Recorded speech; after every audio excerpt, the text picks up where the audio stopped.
ക്രൂശിത രക്ഷക വിമോചന. ഈശോ മിശിഹായ്ക്ക് സ്തുതിയായിരിക്കട്ടെ.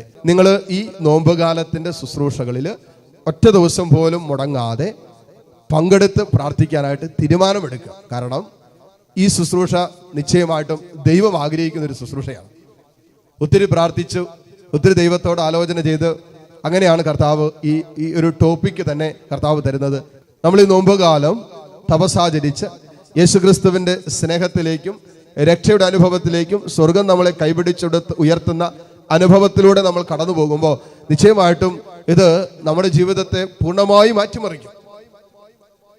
ക്രിസ്തുവിലേക്ക് ഒരു വ്യക്തി പ്രവേശിക്കുമ്പോൾ, അവന്റെ സ്നേഹത്തിലേക്ക് ഒരു വ്യക്തി പ്രവേശിക്കുമ്പോൾ, യേശു നേടിത്തന്ന രക്ഷയുടെ അനുഭവം യഥാർത്ഥത്തിൽ ഒരു ദൈവ പൈതൽ സ്വന്തമാക്കുമ്പോൾ, ആ ദൈവ പൈതൽ നിശ്ചയമായിട്ടും ജീവിതത്തിന്റെ എല്ലാ മേഖലകളിലും അത്ഭുതകരമായ ദൈവിക ഇടപെടലുകളും മാറ്റവും സംഭവിക്കുന്നുള്ളത് നിശ്ചയമാണ്. അതുകൊണ്ട് ഈ നോമ്പുകാലം നമ്മുടെ ഒക്കെ ജീവിതത്തിൽ വ്യത്യസ്തമായ അനുഭവങ്ങളാണ് സമ്മാനിക്കാൻ പോകുന്നതെന്ന് ഹൃദയം കൊണ്ട് വിശ്വസിച്ച് ജീവിതം കൊണ്ട് നിങ്ങൾ ഏറ്റെടുക്കുക.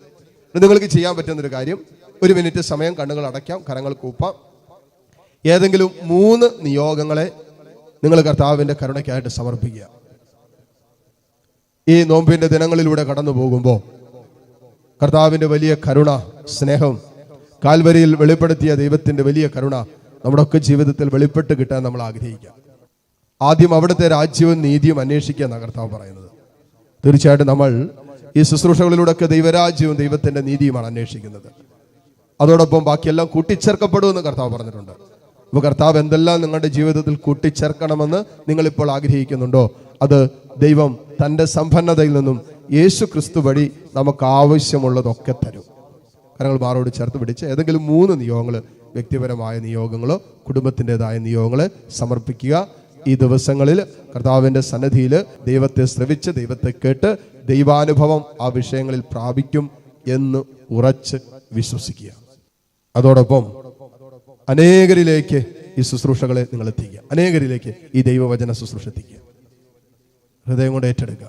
നിങ്ങൾക്ക് ഈ ശുശ്രൂഷ ലിങ്ക് ലഭിക്കുമ്പോൾ തന്നെ അനേകരിലേക്ക് ആ ലിങ്ക് അയച്ചു കൊടുക്കാനും, നമ്മുടെ വാട്സപ്പിന്റെ സ്റ്റാറ്റസ് ഒക്കെ ആയിട്ട് ലിങ്ക് ഇട്ടാൽ തന്നെ ഒത്തിരി പേര് ഈ ശുശ്രൂഷയിൽ പങ്കെടുക്കും. അത് നിങ്ങളുടെയൊക്കെ ജീവിതത്തിൽ വലിയ ദൈവാനുഭവത്തിന്റെ ദിവസങ്ങളായിട്ട് മാറും.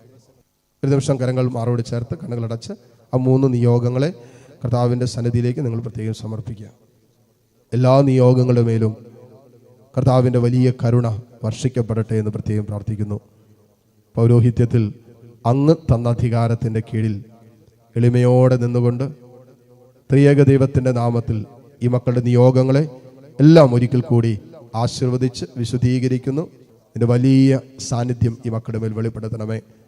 കർത്താവ്, ഈ ദിവസങ്ങളിൽ നീ ഈ മക്കൾക്കായി നൽകാൻ പോകുന്ന ദൈവ വചന ശുശ്രൂഷയുടെ അഭിഷേകം മുൻകൂട്ടി ഏറ്റെടുത്തുകൊണ്ട് ഈ മക്കളെ ആശീർവദിച്ച് വിശുദ്ധീകരിക്കുന്നു. പിതാവിൻ്റെയും പുത്രൻ്റെയും പരിശുദ്ധാത്മാവിൻ്റെയും നാമത്തിൽ ആമേൻ.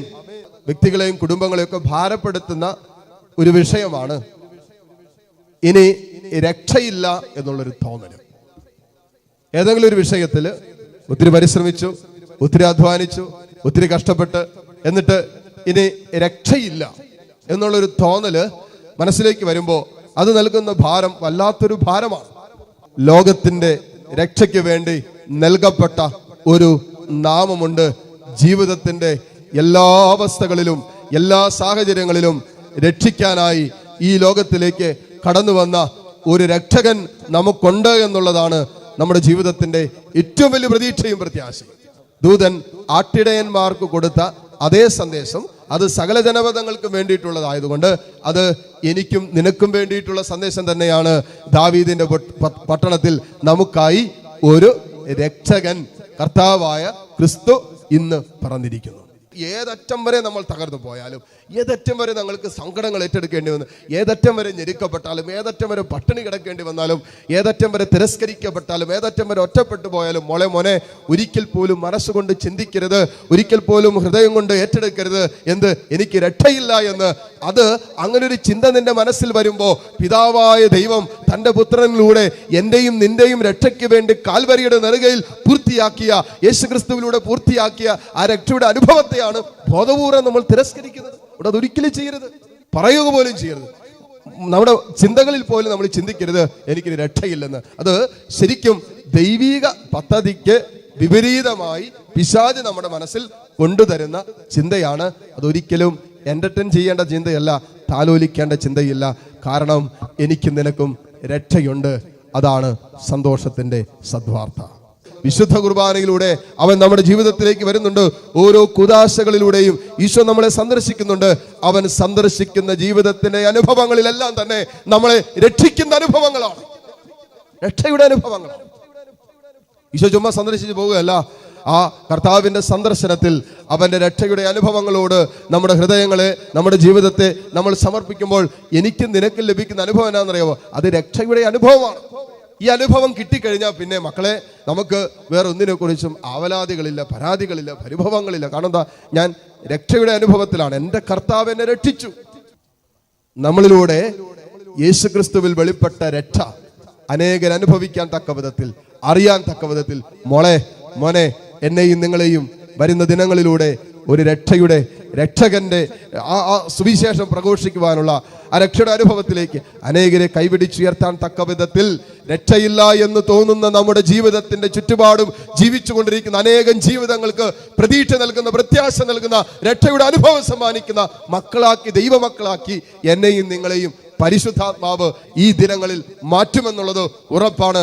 നമ്മൾ ഈ ദിവസങ്ങളിൽ പ്രഘോഷിക്കപ്പെടുന്ന ദൈവസ്വരത്തോട് കൃത്യമായ പ്രത്യുത്തരം നടത്താൻ തയ്യാറാണെങ്കിൽ നമ്മുടെ ആത്മരക്ഷയോടൊപ്പം അപരന്റെ ആത്മരക്ഷയ്ക്ക് വേണ്ടി അധ്വാനിക്കുന്ന ശുശ്രൂഷകരാക്കി പരിശുദ്ധാത്മാവ് നമ്മളെയും തെരഞ്ഞെടുക്കും.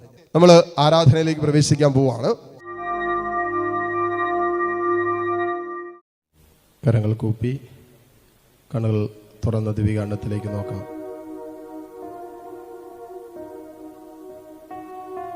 ഇതയാൾ താരയിൽ ഈശോ എഴുന്നള്ളിരിക്കുന്ന നിമിഷം. നിന്നെ സുഖപ്പെടുത്താനും നിന്നെ അനുഗ്രഹിക്കാനും നിന്നെ ആശീർവദിക്കാനും നിന്നെ വീണ്ടെടുക്കാനും കഴിവുള്ളവനായ കർത്താവ്.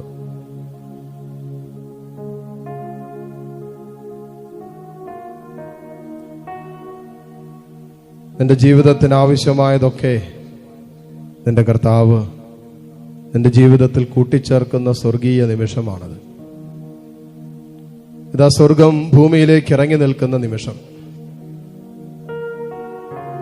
നമ്മൾ ആഗ്രഹിക്കുന്നതിലും ഉപരി നമ്മുടെ ജീവിതത്തിൽ ചെയ്തു തരാൻ കഴിവുള്ളവനാണല്ലോ നമ്മുടെ കർത്താവ്.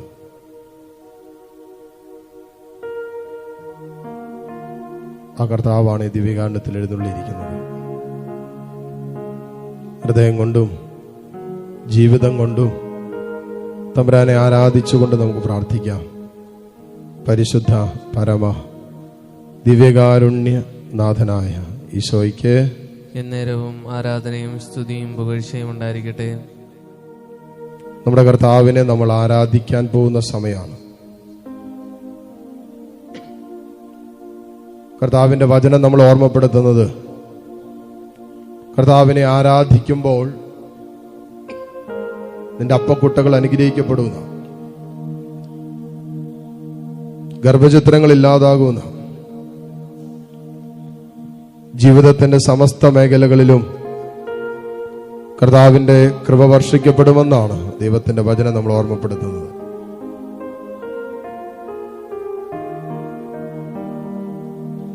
ഇന്നോളം കർത്താവ് ചെയ്തിട്ടുള്ള എല്ലാ അനുഗ്രഹങ്ങളെയും ഓർത്ത് തമ്പുരാനെ നമുക്ക് നന്ദി പറയാം. കർത്താവേ, അയോഗ്യരും പാപികളും ബലഹീനരുമായ ഞങ്ങൾ നിന്റെ മുമ്പിൽ നിന്റെ കരുണയ്ക്കായി ഇതാ ഞങ്ങൾ യാചിക്കുന്നു. നീ ഇന്നോളം ചെയ്തിട്ടുള്ള സകല അനുഗ്രഹങ്ങളെ ഓർത്ത് ഞങ്ങൾ നന്ദി പറയുന്നു. ഈ നിമിഷങ്ങളിൽ എല്ലാം മറന്ന് നിന്നെ ആരാധിക്കാൻ, എല്ലാം മറന്ന് നിന്നെ സ്തുതിക്കാൻ, എല്ലാം മറന്ന് നിന്നെ മഹത്വപ്പെടുത്താൻ ആത്മാവെ സഹായിക്കണമേ എന്ന് എല്ലാ മക്കളും പ്രാർത്ഥിക്കട്ടെ. കരങ്ങൾ രണ്ടും മാറോട് ചേർത്ത് പിടിച്ച് കണ്ണുകൾ അടച്ച് ഏതാനും നിമിഷം ഹൃദയം കൊണ്ട് കർത്താവ് നിന്റെ ജീവിതത്തിൽ ഇന്നോളം ചെയ്തിട്ടുള്ള നന്മകളെ ഓർത്തെടുത്ത് കർത്താവിന് നന്ദി പറഞ്ഞു. ഓർത്തെടുത്ത് ദൈവത്തിന് നന്ദി പറഞ്ഞു. ഇത് ചെറുതാണെങ്കിലും വലുതാണെങ്കിലും ദൈവം നമ്മുടെ ജീവിതത്തിൽ ചെയ്തിട്ടുള്ളത് ഓർത്തെടുത്ത് ദൈവത്തിന് നന്ദി പറയാൻ നമുക്ക് പറ്റണം. ഈശോയെ, ഇന്നോളം ഞങ്ങളിലും ഞങ്ങളുടെ കുടുംബത്തിലും നീ ചെയ്തിട്ടുള്ള എല്ലാ അനുഗ്രഹങ്ങളെയും ഇതാ ഞങ്ങൾ ഓർത്തെടുത്ത് നന്ദി പറയുന്നു. രോഗങ്ങളിൽ പരിപാലിച്ചത്, ബാധ്യതകളിൽ ഞങ്ങളെ സഹായിച്ചത്, സഹനങ്ങളിലും വേദനകളിലും ദുഃഖങ്ങളിലും ഞെരുക്കങ്ങളിലും ഞങ്ങളോട് കൂടെ നിന്നത്, മനസ്സിലാക്കപ്പെടാതെ തെറ്റിദ്ധരിക്കപ്പെട്ട ജീവിതത്തിന്റെ അനുഭവങ്ങളിലൂടെ കടന്നുപോയപ്പോൾ നീ ഞങ്ങളെ സ്നേഹത്തോടെ ചേർത്ത് പിടിച്ചത്, എല്ലാറ്റിനും നന്ദി പറയുന്നു തമ്പുരാനെ. മുട്ടുകുത്താൻ സാധിക്കുന്ന എല്ലാ മക്കളും ഈ നിമിഷം മുട്ടുകുത്തുന്നു. ദിവ്യകാരുണ്യ ആശീർവാദം സ്വീകരിക്കാൻ നമ്മൾ ഒരുങ്ങുന്ന നിമിഷമാണ്. നമ്മുടെ എല്ലാ വ്യക്തിപരമായ പ്രാർത്ഥനകളും നിയോഗങ്ങളും കർത്താവിന്റെ സന്നിധിയിലേക്ക് ഉയർത്തി കരങ്ങൾ ഈശോയിലേക്ക് നീട്ടിപ്പിടിച്ച് താഴ്ന്ന സ്വരത്തിൽ സ്തുതിച്ചുകൊണ്ട് ഈശോയുടെ ആശീർവാദം നമുക്കിപ്പോൾ സ്വീകരിക്കാം. പരിശുദ്ധ പരമമാം ദിവ്യകാരുണ്യമേ,